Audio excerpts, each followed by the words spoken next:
والصلاة والسلام على سيد الأنبياء والمرسلين وعلى آله الطيبين وعلى صحبه أجمعين. باب من كره أن يعود بالكفر كما يكره أن يلقى في النار من الإيمان.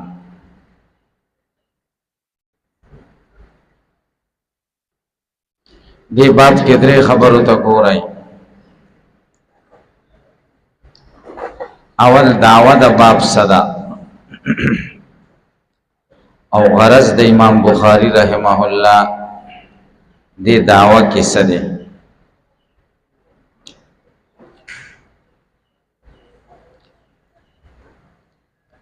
دویم شرح د باب او دریم مناسبت د باب د ابواب سابقه و سره.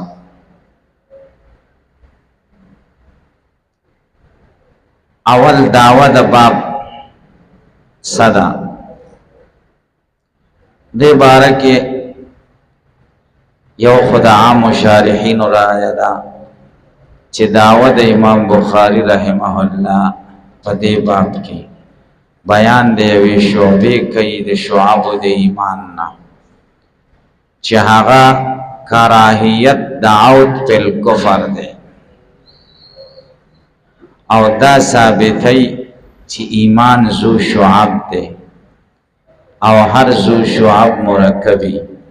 او هر مرکب یزید و ینقص. نو غرض رد دی په متکلمین او مرجئو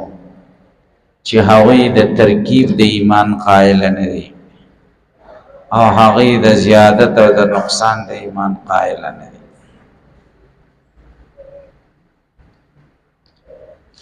دا د عام شارحین رایه ده. دویم رایه د حضرت مولانا رشید احمد گنگوہی رحمه الله ده. هغه وی دعوه د باب ترغیب د مسلمان ته په کولو د دې شعبې. مسلمان ته ترغیب ورکړي چې کراهیت د کفر، کراهیت دعوت د کفر ځان کې پیدا کړي. دریم رایه د حضرت مولانا زکریا رحمه الله ده. هغه وی دعوه د باب دفع د توهم د انحصار د شعب د ایمان د په خمسو کې کم انحصار چې معلومیږي د حدیث د ابن عمر نه چې بنی الاسلام علی خمسین. دی وی نور شعبې هم شته، ایجابی شعبې مشته لکه دا مخکې او سلبی شعبې مشته لکه دا سلبی شعبه ده د شعبو د ایمان نه چې کراهیت دعوت فی الکفر ده، واپس کېدل کفر لدای بدی شي. څلورم رایه د شان ورشا کشمیری رحمه الله د فیض الباری کې ذکر کړی ده. او دعوت د امام بخاری رحمه الله بیان د دفع د توهم دی. توهم بچا کو چې عود تل کفر دا د مفسدات د ایمان نه دی او مفسدات د شی دا داخل په شی کې نه وي. ردې دا توهم د فکای چې مفسدات د شی هم کله کله داخل فی شی وی. دا کراهیت دعوت فی الکفر اگرچه د مفسدات د ایمان نه ده خو داخل فی الایمان ده او دا شعبه د ایمان ده. دا ثابت ہے. تاسو په خبره پوه شئ.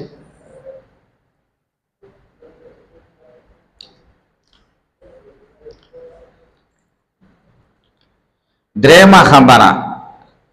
مناسبت د دې باب د ابواب سابقه سره. مخ کے باب کی ذکر شیو من الدین الفرار من الفتن، دا فتنو نتیخت دا دی ایمان حصہ دا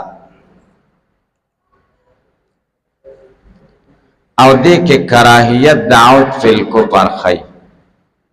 دیوی فتنے بیان کئی چاگا کفر دے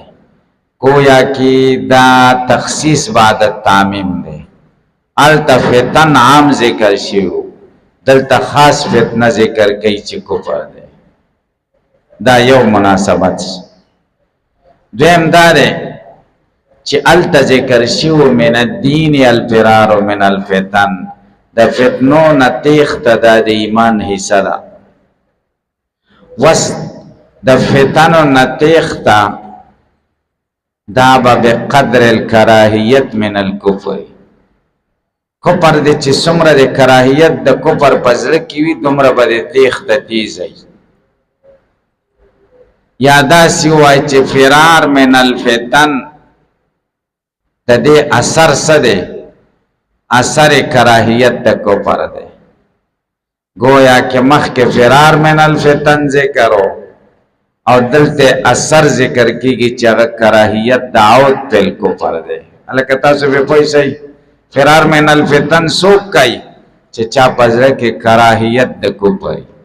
ولې؟ ځکه دین دوی حصې دي، یو حب فی الله یو بغض فی الله. د مؤمن او د ایمان سره به د محبت دی او د کافر او د کفر سره به د بغض دی. او فتنو نه به ته تښتې ځکه چې ستا د کفر سره بغض دی. او د دین دوه حصې دي په بل عبارت سره چې یو ته ولا وایي یو بل ته برا وایي. ولا د خدای او د خدای د دوستانو سره به محبت کی، او برا د خدای او د خدای د شیطان او د شیطان د دوستانو او د خدای د دشمنانو سره به بغض کی، براءت اعلان بته کی. صرف په دې کار نه کیږي چې سړی د خدای سره او د مؤمن سره مینه یو د کفر سره بغض نه، دا مؤمن نه دی. مؤمن هغه دی چې دا دواړه خبرې پکې. څوک چې وایي وحدت د ادیانو چغې او سورې وایي او دا وایي چې موږ مسلمانان یو چا سره زمونږ کار نشته چې څوک هر څه کوي به زمونږ د هغوی سره بغض نشته د کافر سره غیر مسلم سره. دا مؤمن نشي کېدی. مؤمن دا دی چې د کافر سره به بغض وي. تاسې به پوه شئ که به پوه نه شئ.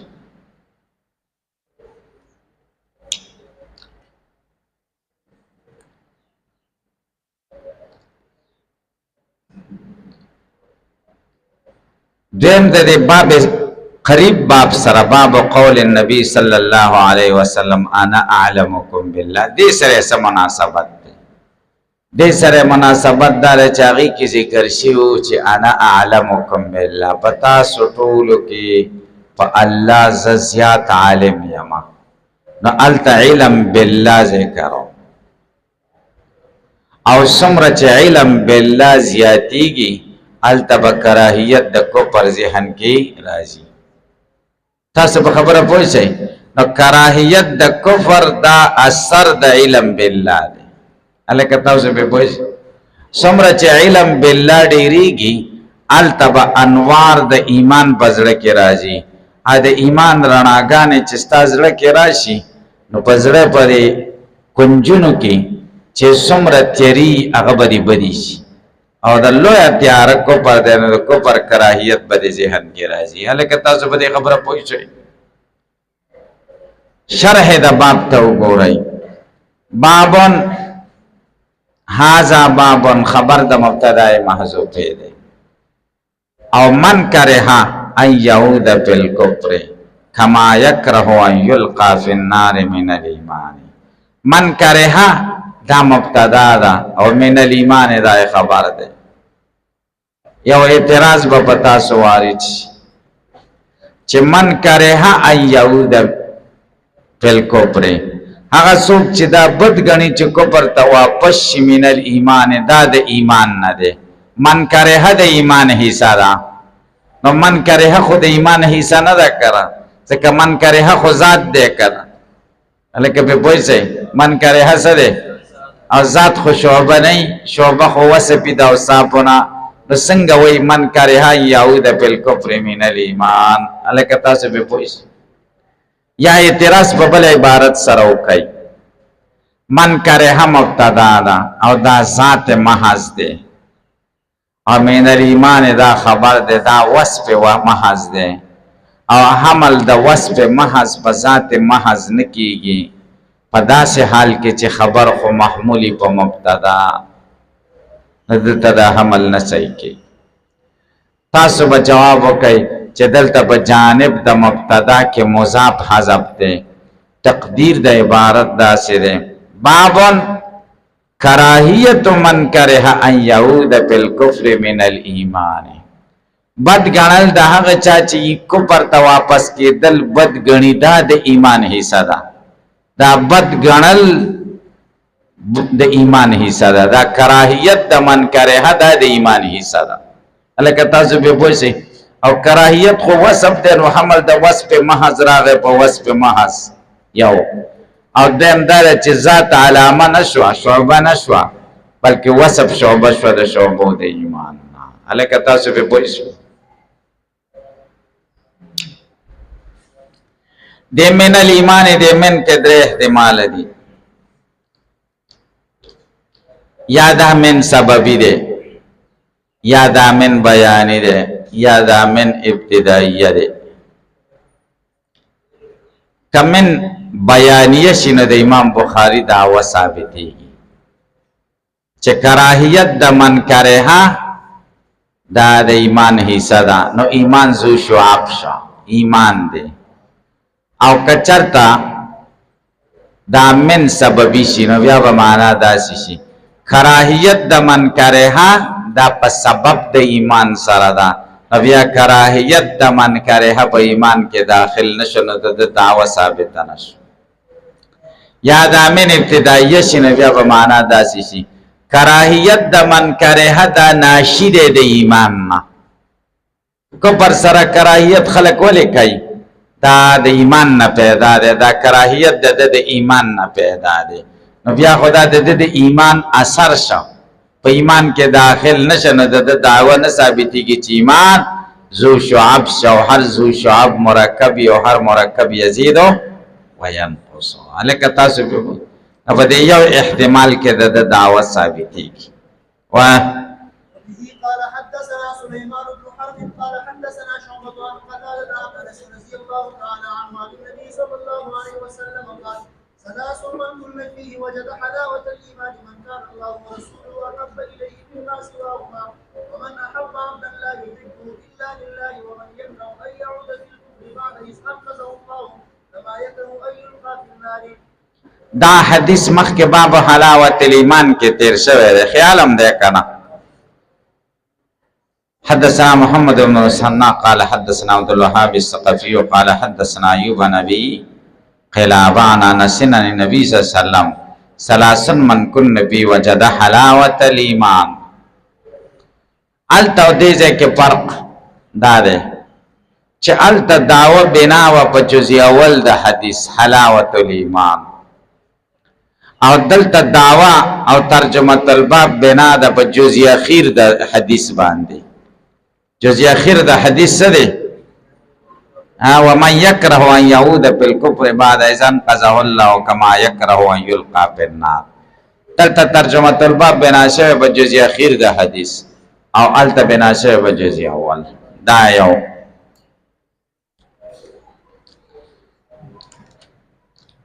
دیم الته امام بخاری هغه حدیث د محمد ابن المثنى نه روایت کړو او دای د سليمان ابن حرب نه روایت کړي حدیث کې زیاته تشریح نه کوو ځکه مخکې شوی ده البته د سند کې دی کې د امام بخاری استاد سليمان ابن حرب ده دا څوک دی د کنیت ابو ایوب دی او نوم سليمان دی د پلار نوم حرب دی او د نیکه نوم بجیل دی دا اس قبیله سره تعلق دی الازدی الواشحی البصری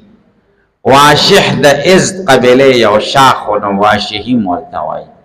بصری ورته ځکوي د بصری پیدایشي ولته پیدا شوی مکه کې اوسېدا او د مکه قاضیو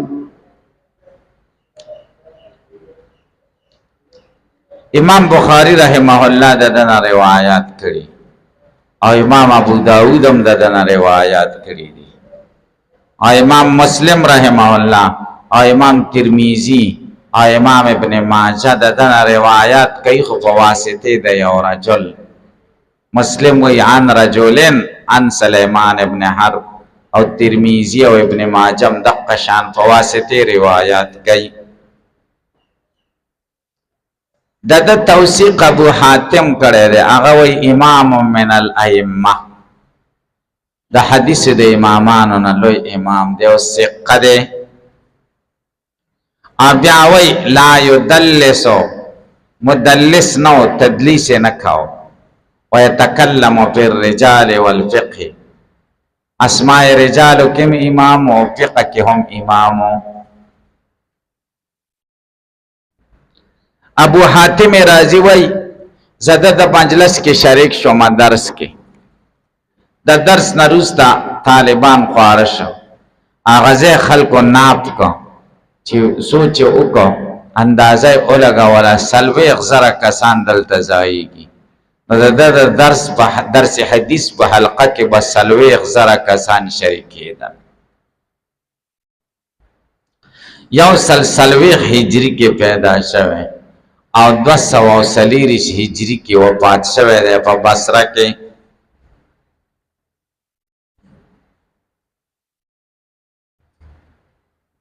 د شعبه حالات مخکې تیر شوي دي.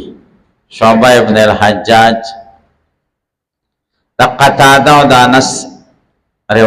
حالات مخکې تیر شوي. ثلاثن مبتدا ده او من وجد فيه، ثلاثن من کن فی، دا من کن فی شرط ده او وجد حلاوت الایمان دا اجازه ده او دا جمله شرطیه بیا خبر د ثلاثن د پاره ده. اعتراض ده چې ثلاثن خو مبتدا نه صحیح کېږي، نکره محضه ده. نو جواب دار خصالن ثلاثن تخصیص په توصیف سره یا ثلاث خصالن توصیف تخصیص په اضافت سره شوی دی. دا درې ولې ذکر کړه؟ ځکه د سړي تعلق یا د خدای او د رسول سره راځي او یا د مؤمن سره راځي او یا د کافر سره راځي. نو اول کې هغه څه ذکر کوي چې باغی تعلق د خدای او د رسول سره راځي چې مینا باور سره کوي، او دریم د مؤمن سره به مینا د الله د پاره کوي، او دریم دا چې د کافر سره په بغض او د کفر سره کوي. دی حدیث شرح مخکې تیر شوی د بیا یاد نه کوو. ما بتفاضل اهل الایمان فی الاعمال، باب د بیان د فرق د اهل ایمان نه په اعمالو کې. اهل ایمان یا مؤمنان په اعمالو کې متفاوت دي، تفاضل تفاوت دوی. باب د بیان د تفاوت د مؤمنانو کې په اعمالو کې. مؤمنان په اعمالو کې متفاوت دي، څوک لږ اعمال کوي، څوک ډېر اعمال کوي. نو د مؤمن تفاوت دا بنا ده په تفاوت د اعمالو. یہ باب کې درې خبرو ته ګورئ. دعوه د باب سره امام بخاری څه بیانول غواړي او غرض دې دعوه کې څه دی، او درې مناسبت د دې باب د مخ کې باب سره څه دی، او د سببونو سره تکرار ښکاریږي. اول دعوه د باب صدا امام بخاری رحمه الله څه بیانول غواړي. دعوه د باب بیان د فرق د مراتب د مؤمنانو د په اعمالو کې، چې مؤمنان په اعمالو کې متفاوت دي. د چا اعمال کم دي او د چا اعمال زیات دي. نو چې اعمال زیات والا ته خم مؤمن وای او د اعمال کم والا ته کم مؤمن وای. نو په ایمان کې زیادت او نقصان دا بنا شو په زیادت د اعمال او په نقصان د اعمالو. نو اعمال داخل شو په مفهوم د ایمان کې. غرض یې څه دی؟ غرض رد ده په مرجئه او متکلمینو چې هغوی اعمال داخل په مفهوم د ایمان کې نه ګڼي. لیکن مونږ د متکلمینو د طرفه جواب کولې شو هغه دا چې یو زیادت ده په نفس ایمان کې چې تصدیق قلبي ده دا هغه مونږ قائل نه یو او یو زیادت ده په ایمان په سبب د اعمال سره پاغي مونږ قائل یو دلته خو ته ثابته زیادت په ایمان کې په سبب د اعمال د دې خو مونږ قائل دي نه مونږ انکار نه کړی مونږ چې وایي چې ایمان کې زیادت ناراضي هغه مونږ نفس تصدیق کې د زیادت قائل نه یو نه د نقصان قائل یو الکه په پوښي د اعمال په بنیاد خو په ایمان کې زیادت او کمه راضي کړه بعضی مؤمن ایمان قوی او د بعضی ضعیف وي ځکه اعمال کم کوي یا زیات کوي نو دا فی بد سببیت د پارش باب د بیان د مراتب او د اهل ایمان او کې په سبب د اعمال سره چې مراتب متفاوت دي په سبب د اعمال الکه تاسو په البته په مرجع او رد راځي ځکه وی اعمال دا نه په مفهوم د ایمان کې معتبر غني او نه شرط غني د ایمان د پاره وی لا یضر مع الايمان معصیه ولا ينفع مع الايمان طاعت طاعت سفیدہ نہ کوي اعمال سفیدہ نہ کوي او معصیت سے نقصان نہ کوي نو اعمال بالکل ضروری نه غني پاوی رد راځي مونږ اعمال ته ډېر درنستر کا باندې ګورو نو په مونږ رد نه راځي تاسو په خبره باندې پوهیږئ کنه پوهیږئ د مناسبت د دې باب مخ کې باب سره مخ کې باب کې داو چې کراهیت د هغه چا چې هغه عود بل کفر بد غني دا کراهیت بچا کې زیاتی چا کې چې څومره ایمان زیاتی هغه کې وکراهیت د کفر زیاتی او ایمان زیاتی کی په سبب د اعمال سره تاسو په پوښ دلته علت د کراهیت تعود فی الکفر ذکر کوي چې هغه تفاضل د مراتب او د مؤمنانو د په سبب د اعمال سره دا شان کتا سه د یو لسمه صفحه کې وګوره یو بل باب هم ده باب زیادت الایمان و نقصانه خیالم ده کنه زیادت د ایمان او نقصان د ایمان ناغینم زیادت او نقصان ثابتای او باب تفاضل اهل الایمان د دین هم زیادت د ایمان ثابتای ندی ابواب کې امام بخاری تکرار وکړو او تکرار خو طالبان وای شنیده جواب دار چې تکرار نشتا دلته زیادت د ایمان ثابتای په اعتبار د موصوفینو سره باب تفاضل اهل الایمان فی الاعمال یلکه دلته زیادت ثابت ک په اعتبار د چا سره موصوفین سره چې اهل ایمان دي او الت زیادت نفس زیادت ثابتای د ایمان بغیر د اعتبار د چانا موصوفینو نه نو دوړ په من کې فرق راغلی کنه الکه به پوښی او بیا بل باب کې وای چې ایمان قول او فعل دی اول ځکه وهو قول و فعل و يزيد و ينقص التم زیادت او نقصان ثابت کې دلته هغه مرتبه د لا به شرط شهدا او دا مرتبه به شرط شهدا باب زیادت اهل باب تفاضل اهل الايمان فی الاعمال زیادت او نقصان ذکر کا اعمال ور سره نه ذکر کړي او دلته خود زیادت ذکر کا خو اعمال ور سره ذکر کړي دي الکه تاسو په خبره پوهیږئ کنه پوهیږئ واه قال حدثنا اسماعيل قال حدثني مالك عن عمرو بن يحيى المازني عن ابيه عن ابي سعيد الخدري رضي الله عنه عن النبي صلى الله عليه وسلم قال يدخل اهل الجنه الجنه واهل النار النار ثم يقول الله اخرج من كان في قلبه مثقال حبه من خردل من ايمان فيخرجون منها قد اسودوا فيلقون في نار الحياه او الحياه شك مالك فينبتون كما تنبت الحكمه في جانب السرير الم تر انها تخرج صفراء ملتويه قال وهيب قال حدثنا عمرو بن الحياه وقال خبرني من خير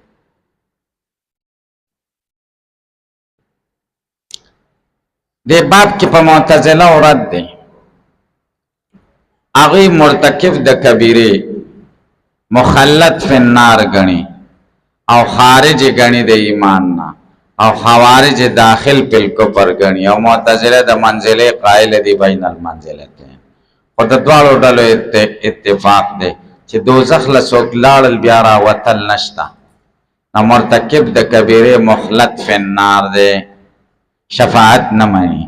او دی حدیث کې د شفاعت بیان کړي چې خدای به هغه څوک راو باسي چې د ذره برابر ایمان بزر کی اگر کده ډیر کبایر کړي اخره کې به راو باسي نو واضح رد بلیغ دی په معتزله او خوارج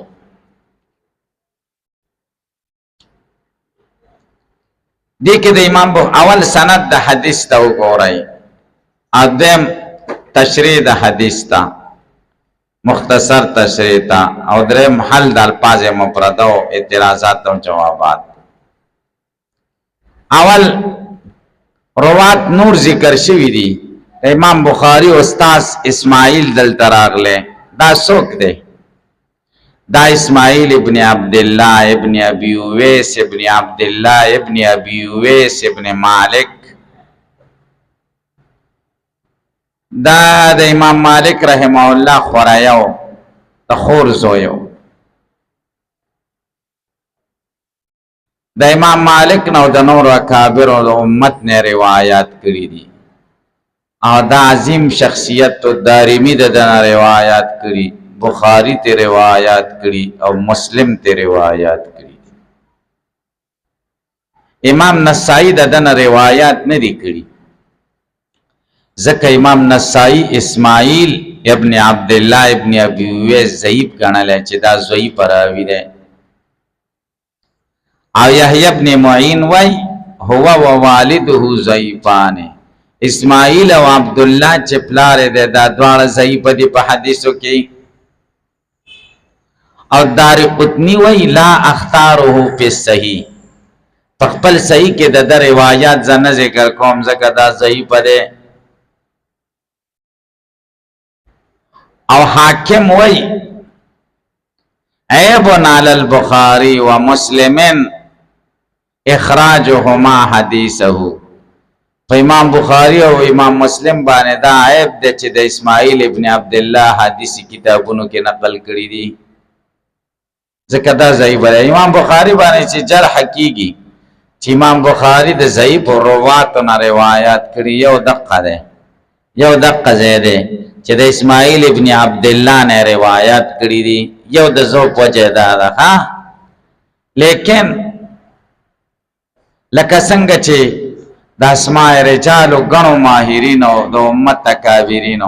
په اسماعیل ابن عبد الله ابن ابي اويس باندې جرح کړی دا همدارنګ ډیرو د اسماء رجال او ماهرین د تعدیلم کړی دی د توثیق هم کړی دی او د ثقم ویلی او د دین علاوه د امام بخاری او د امام مسلم توثیق دا د نور او د جرح نه غوړه ده امام بخاری امام مسلم پشان جلیل القدر محدثین چې ته روایت کوي نه دا تعدیل د اسماعیل ابن عبد الله د پاره کافی دی او دا توثیق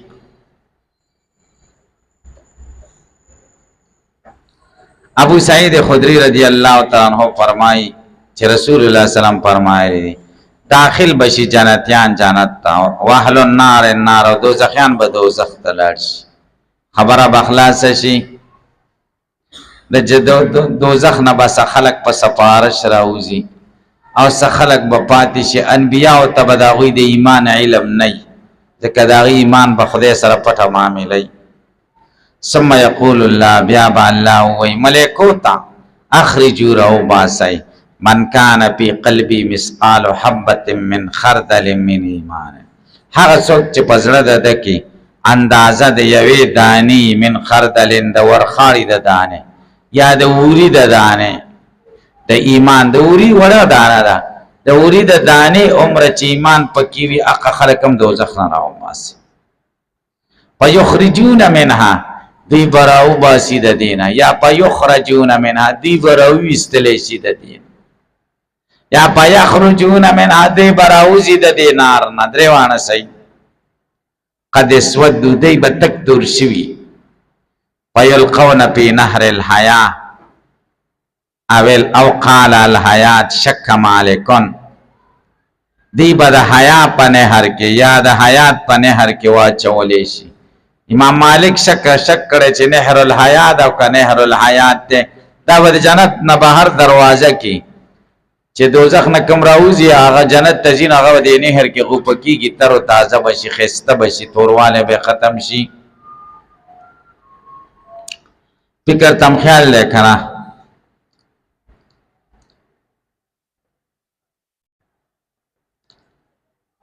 نو پینبتونا کما تنبت الحبتو دی براشنشی زرغون بشی لکه څنګه چې دانش نکیږي پی جانب السیل په طرف د خور کې باران وشو خور راشي او خور سره لیسدار خټه هغه پاتې شي. کلم خور لیدلی دی که نه دا خټه په دې غاړو کې پاتې شي او هغې سره دانې شنې راوخیږي، شنې شنې دانې راوخیږي. نو چې دا راوخیږي تکې شنې حبه دانې ته وایي. تاسې پې پوه شئ.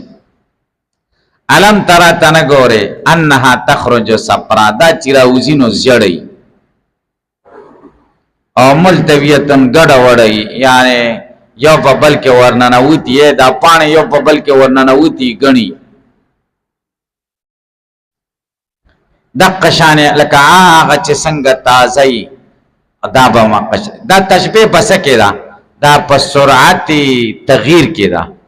لکه هغه زر راوخیږي او زیړی زر شنه شي تازه شي نو دویم چې پکې ورغورځېږي تور به یي زر به ښایسته او تر و تازه شي. دا روایت خود مالک دی عن عمرو ابن یحیی المازینی.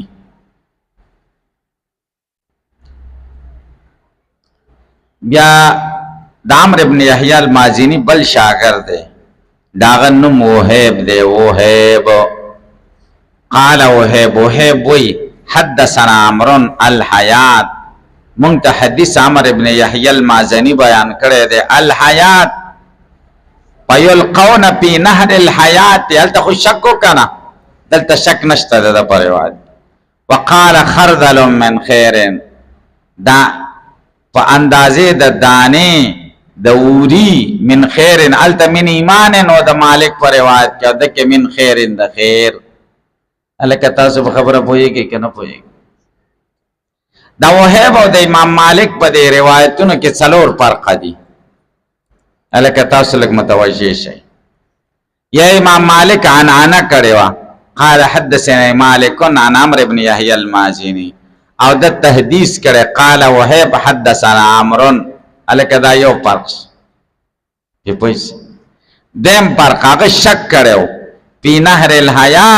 او قال الحیات او د شک نه دی کړی الحیات. دا څو فرق شو؟ دوه. دریم فرق هغه داسې ویلی و عن عمرو بن یحیی المازینی پلار نوم یې ورسره ذکر کړی و او وهیب صرف عمر ذکر کړی و حدثنا عمرو حدثنا عمرو پلار یې ورسره نه دی ذکر کړی. دا درې فرقه شو. څلورم هغه ویلی مثقال حبة من خردل من ایمان او د ویلی دي چې مثقال حبة من خردل من خیر. دا څلور فرق دي پکې. الکه مناسبت د حدیث د باب سره تاسو لږ حدیث ته وګورئ. یقول لاخرجوا من کان مثقال څلور نیمه ماشو ته وایي خو دلته معنا مقدار ده. اصطلاحي مثقال نه دی مراد. مثقال حبة مقدار حبة او خردل د وری دانې ته وایي. د وری دانې یا د ورخاړي دانې ته.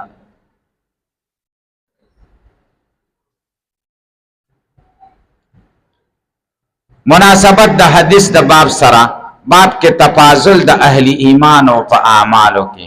او حدیث کې خو من ایمانن ذکر شوی خو حدیث د وهیب کې خردلون من خیرن ذکر شوی. د خیر نه مراد اعمال دي. نو د وهیب د روایت مطابق دا حدیث مرتبط شه د باب سره. هلکه تاسو پې پوه نه شئ. اعتراض به وارد شي چې حدیث د مالک مرتبط نه و د باب سره او حدیث د وهب مرتبط و د باب سره د من خیرین پټکی کې نو پکار د چې اول حدیث د وهب ذکر کړي وي او بیا ویلی وی چې وقال مالکون دا پر قرسته د امام مالک روایت ذکر کړي ځکه کوم حدیث چې مناسب د ترجمه الباب سره هغه مقدم کول پکار وکړه تاسو بدو جواب وکای یا دا چې حدیث د مالک ذکر کړي دی اول چې مالک جلیل الشان محدث او وهب امام مالک تنرسی تعدبن دا روایت مخکې ذکر دا یو جواب تاسو به پوښتنه کې به پوښتنه دیم جواب دار چې بس د حدیث د باب سره مناسبت په دویمه ټوکړه کې راغی همدا کافی ده کنه دا ضروری نه چې باب سره دی اوله ټوکړه مرتبط دی اول حدیث دی مرتبط دی مجموعه دوا درې حدیث ذکر شي مجموعه کې چې یو حدیث د باب سره مرتبط دی دام کافی ده د اثبات د ترجمه د پاره دبل حدیث معاینه قال حدثنا محمد بن عبيد الله قال حدثنا ابراهيم بن سعد عن صالح عن ابن شهاب عن ابي امامه بن سعد بن حنيف انه سمع ابا سعيد الخدري رضي الله عنه يقول قال رسول الله صلى الله عليه وسلم بين انام رايت الناس يمرون علي وعليهم خمس منها ما يبلغ سدي ومنها ما دون ذلك وعيسى علي عمر بن الخطاب وعليهم قميص يجب قالوا فما اول ذلك يا رسول الله قال الدين باب کې دا ذکر شو چې د ایمان خاوندان په اعمالو کې متفاوت دي فرق دی پکې حدیث کې د نبی اسلام یو خوب ذکر کوي وای خوب کې را تخلقو خو دلې شو چې قمیصونه چولیو چا قمیص دی تینو تر رسید چا خکته او چا زنګونان تا عمر رضی الله تعالی عنہ راغ قمیص را کشکاو د خطونه خکتاو قمیص ډیرو غدو نو نبی علیہ السلام نه تاسو چې د خوب تعویل تاسو کوی دین په ابن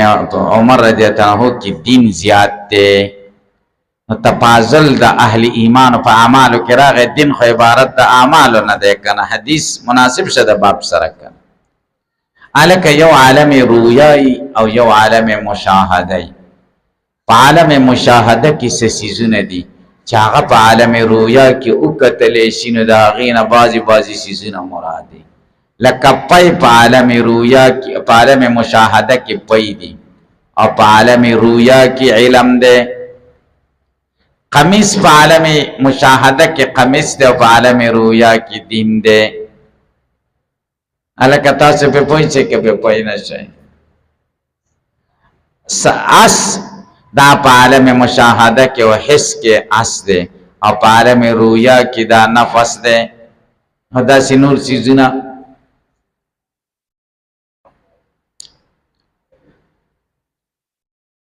انا ابي امامه ابن سهل بن انه سمع ابا سعيد الخدري يقول قال رسول الله صلى الله عليه وسلم بين انا نائم زد ميز کې ودوم آیت الناس خلق میں ولیدل یورزون علی چمات پیش کېدل وعلیهم قمصن او بدوی قمیصونو اچولو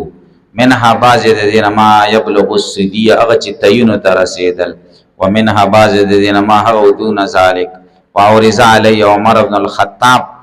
پیش کړي شو علیه قمیص یجر وبد قمیص چرا کش کاوي قال صحابه ورته پما اول تذارک تایسه تاویلو کو یا رس قال الدین ما تاویل داو چې دین په عمر کې زیات ده د نورنا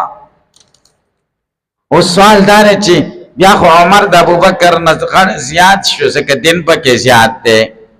تفاوت د اهل ایمان خو په اعمالو کې ده نه د کې اعمال زیات خو د ابوبکر نه زیات شو حال دار چې د امت اجماع د چې ابوبکر د انبیانو نه رسته د ټولو نه د لوړې مرتبه خاوند دی تاسو بدو جواب وکړئ یو دا چې دا احتمال دی چې ابوبکر د نبی علیہ السلام سره په دې خوب کې خوا کې ولاړو د ابوبکر نه غیر خلق را ته پیښ شو ځکه د خود نبی علیہ السلام سره ولاړو کنه د ابوبکر نه بعد عمر د ټولو نه زیات دی یو جواب دیم جواب دار چې دا فضیلت جزئی عمر رضی الله تعالی عنہ ته حاصلو او دا منافی نه ده د هغه فضیلت کلی نه چې کم چاته حاصل له ابوبکر سره لکه یو بادشاہ ده د سره د دنیا هر شی شته شی ور سره شته هر شی ور سره شته دی خو ښایسته چاقو ور سره نشته او تا سره چاقو شته نو تا ته فضیلت جزی حاصل شه په بادشاه تا سره چاقو شته او د بادشاه سره نشته هلکه پې پوه شې که پې پوه نه شوې خو نو بادشاه نه خو ته غوره نه شوې که نه ځکه هغه سره خو تا فضیلت کلي حاصل دی او تا ته فضیلت جزی حاصل شه تاسې په خبره باندې پوه شئ درېیمه دا چې دا د عالم رویا قیسې دي په عالم مشاهده او حس کې ابوبکر صدیق درجه اوچته او خپل عمر رضی الله تعالی عنه وایي زما د ټول ایمان اعمال به ورکړم که هغه 3 شپې د غار ثور ما ته ابوبکر صدیق راکړي رضی الله عنه او مناسبت د حدیث د باب سره واضح دی درود شریف اللهم صل علی